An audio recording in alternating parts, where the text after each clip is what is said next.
kapayag, ako na usab si Manapas, ang inyong lingkod payaganon karong adlaw.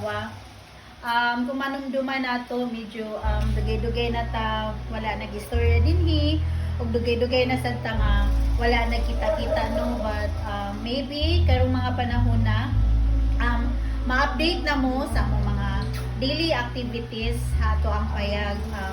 Please forgive us with regards sa mga absences because nami mga kanya-kanyang mga na nabisihan sa kinabuhi because aside from inyuhaning taga-tabang sa angay mga labaganan, mga at the same time mga inahansad ni, mga amahansad ni ug naasad ni mga kanya-kanyang mga trabaho nga atong kuhaan og bread on butter para sa pag-inadlaw nato nga kalihukan sa atong panginabuhi.